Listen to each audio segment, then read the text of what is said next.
Papsicorn TV. Huwag mo kami lukuhin dito na hindi ma-record doon sa system ninyo yung mga text messages namin.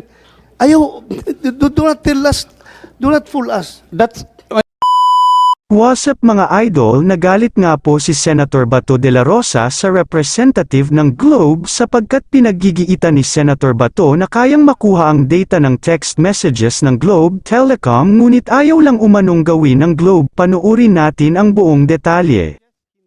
And the content data, okay. hindi alam ng korte yung ginagawa niya, hindi alam ng judge. Alam ng judge po yan, Mr. Senator, pero sa amin kasi wala talaga pong kahit sinong service provider, hindi po kinokollect ang content data. Yung mga messages, hindi po kinokollect yun. Kasi aside from that issue on Okay, so privacy, number one, settle na tayo sa issue that you are not prevented.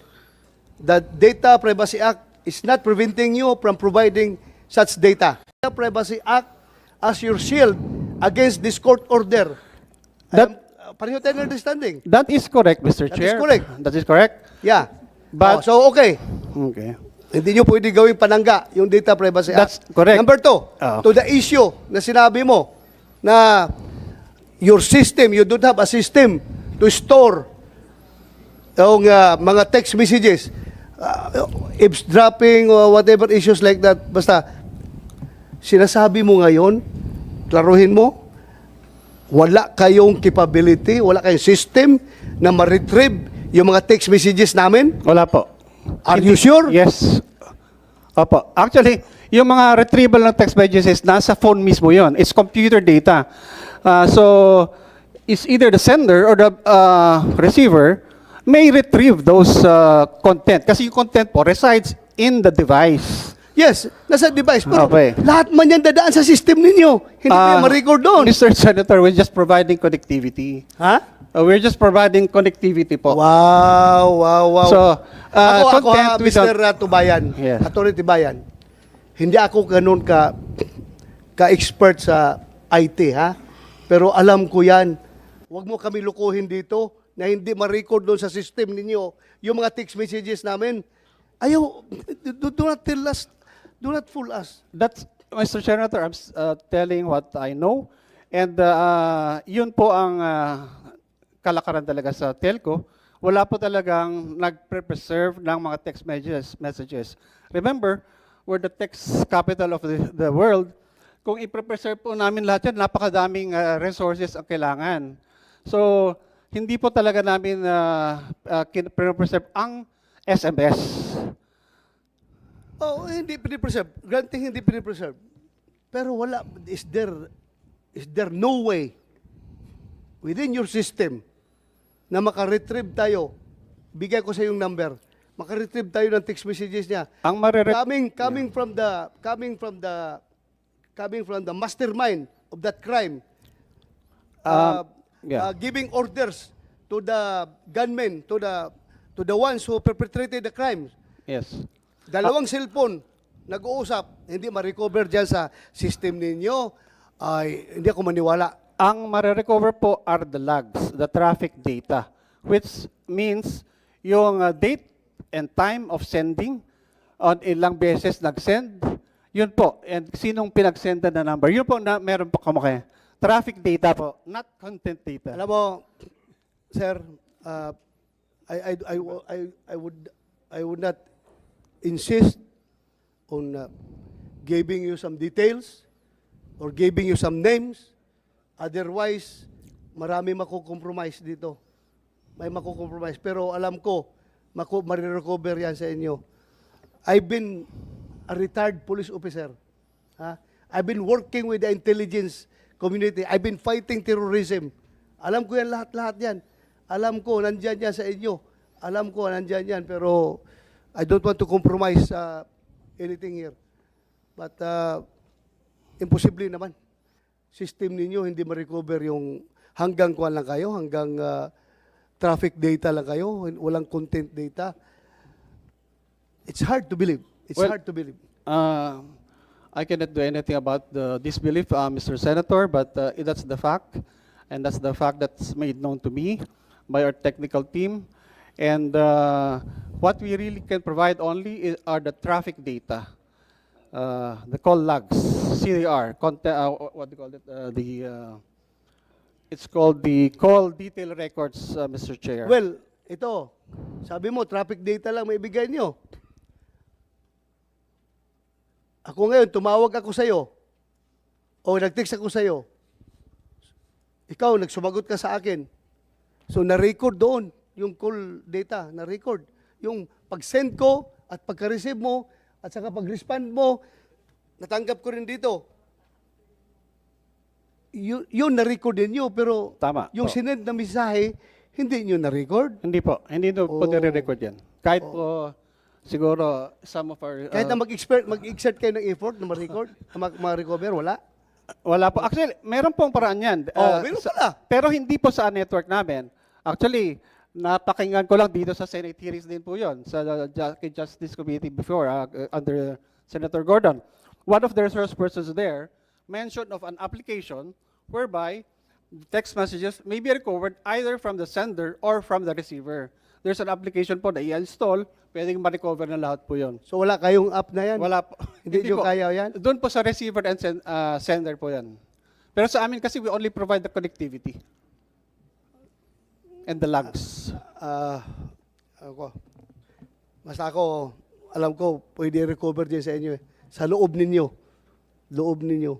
Pwede recover yan. You know why? Basta alam ko, pwede recover yan sa loob ninyo. Pero ayaw ko lang magsalita dito ng marami makompromise. Pero alam ko, pwede yan eh. Sino bang kuhan dyan? May kasama ka bang taga-technical sector nyo? Unfortunately, ako lang po. Ikaw lang? Mr. Chairman. Legal ka lang. Sa legal ka, di ba? Policy po. Policy. Alam mo, sige. I think marami pa tayong gagawin dito. Ha? DICT? DICT. Meron ba tayong DICT dito? Yes. DICT. Meron ba tayong DICT dito? Yes, go ahead, Senator Pimentel. Okay, Mr. Tubayan, are you lawyer? Lawyer? Yes, Sa Banyero? Mr. Senator. Apa. Agree ka sa opinion ng NPC that it is not against the law to retain the text messages and even to disclose them if upon court order? Agree po tayo doon, di ba? We agree, Yes, Mr. Chairman. except that you don't yes, collect we don't the have. data. Yes. Is that a business judgment? I think so, Mr. Chair and Mr. Senator, because one, aside from at the time when that was implemented, we're all thinking of this might probably violate privacy because anyone from Globe will be able to see text messages from any citizen being sent from one to another. Second, it will consume a lot of resources if we store this in some data warehouse, Mr. Senator. Po, yan pong parang ang pagkaintindi ko, Mr. Chairman. Hindi bawal except that they opted as a business not to. Sabi nila, it's a business judgment nila na not to do it. Dahil sa gastos sa resources, siguro yung ano ba yan, servers or hard drives ang kailangan dyan. Plus, may risk daw, Mr. Chairman, na baka yung empleyado will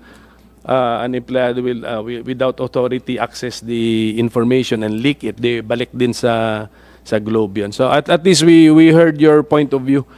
At least na-establish din natin ngayon na hindi naman bawal gawin yon, and if upon court order or a proper order, hindi rin bawal to disclose the content. Apa. Salamat po, Mr. Chairman. Thank you, Minority Leader. So what if mag-formulate kami ng batas, mag-pass kami ng batas requiring you to store kahit na text messages lang. Well, Can you do it?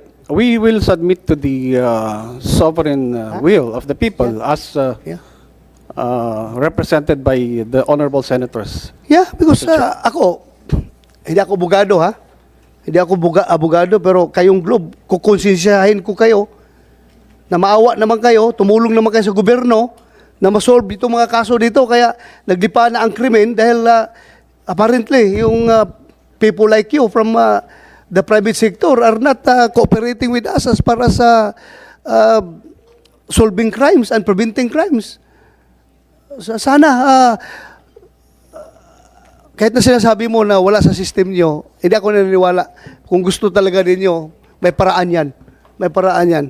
If you want to follow the court order, kaya ninyong gawin yan. But anyway, gagawa kami ng batas. Gagawin kami ng batas na i-require kayo na pag kinakailangan ng investigating agency, yung warrant to disclose computer data, including the content. So dapat you have to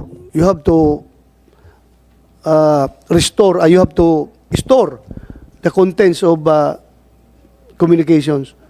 Kahit na text messages lang. Well, we submit to the wisdom of the legislature, Mr. Chairman. Okay, But we will do that. as an aside also, if there's an active investigation, actually, it's part of the warrant to disclose yan eh. If they want to tap, di ba? Meron po yan eh.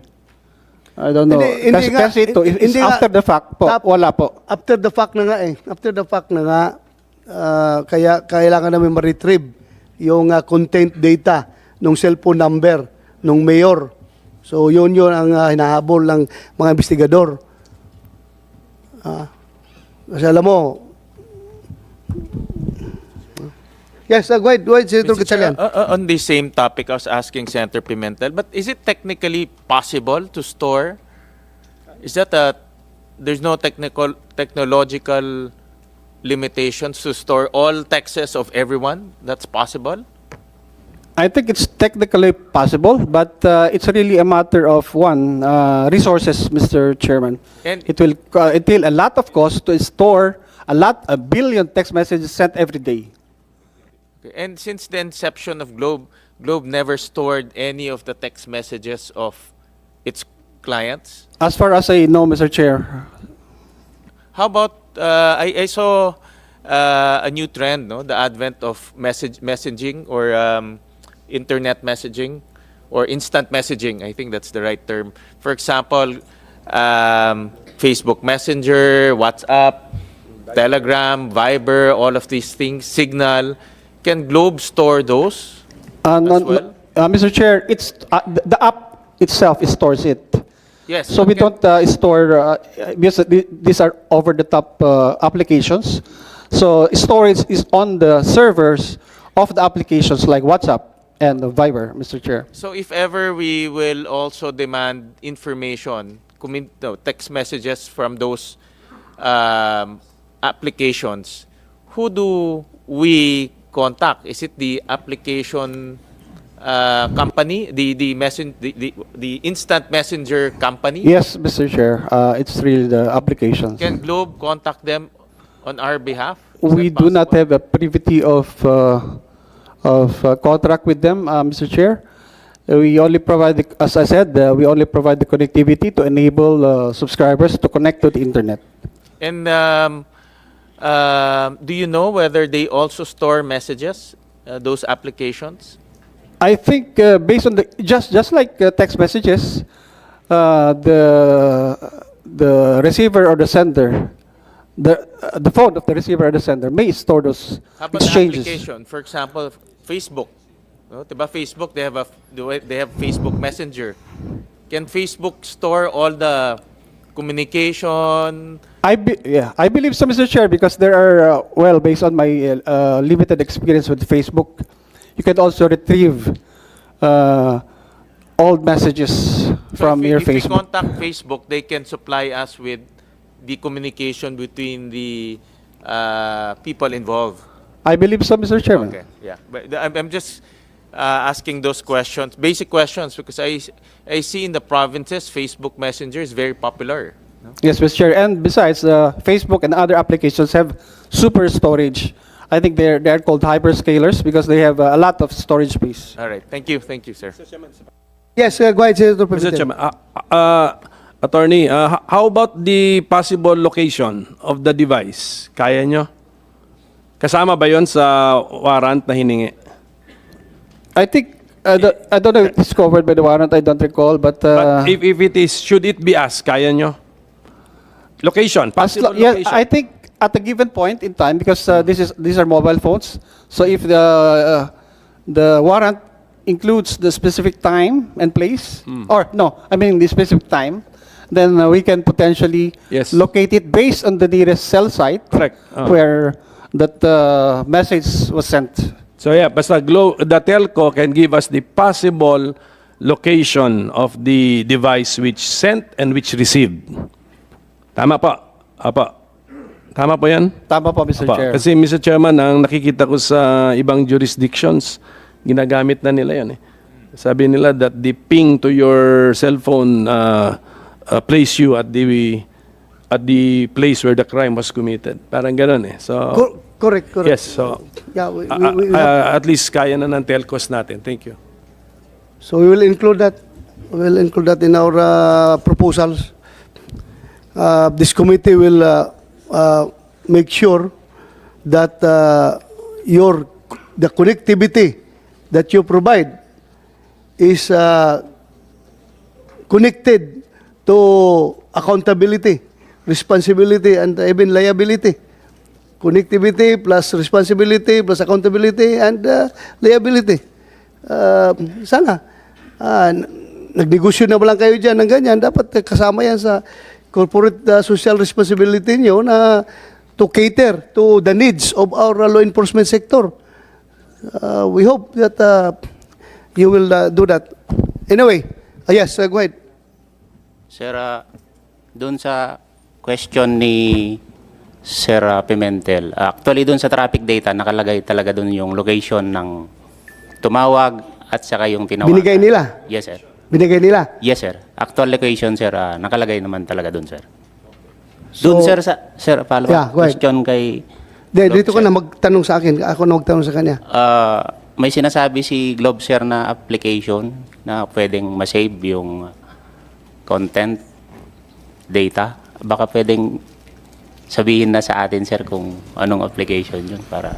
Yes, Globe. Yes, Mr. Sinabi ka Chair. na kayo na. Bigay mo sa amin. Yes, actually I can say it Tutulong now. ka. And then I'll just say that, just to qualify, it's based on what I saw in one of the hearings before before another committee.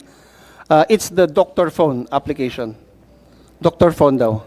Doctor Phone. Doctor Phone. Doctor, F-O-A-N-E. Thank you. F-O-A.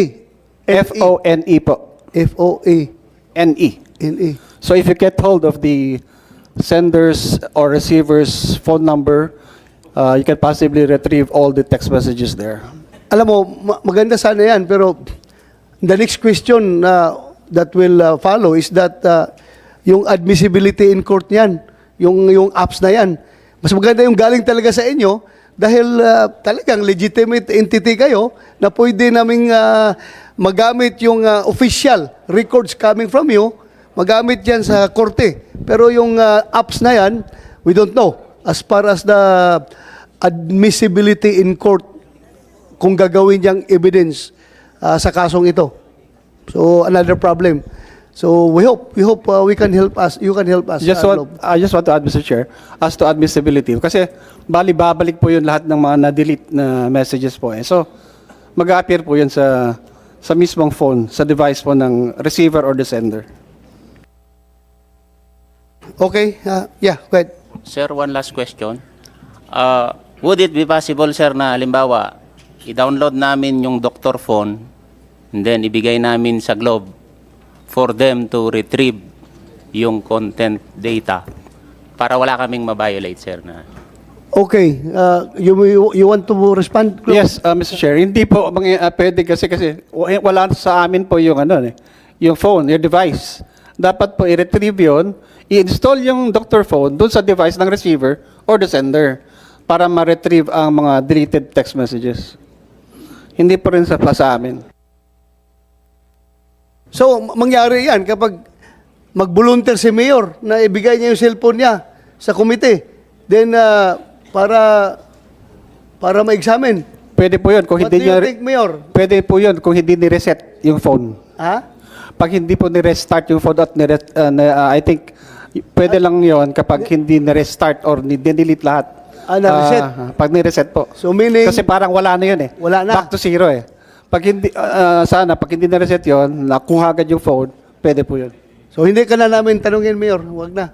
Kasi baka na-reset na yung cellphone. Wala na. Useless na yung aming effort. You want to add? Okay na?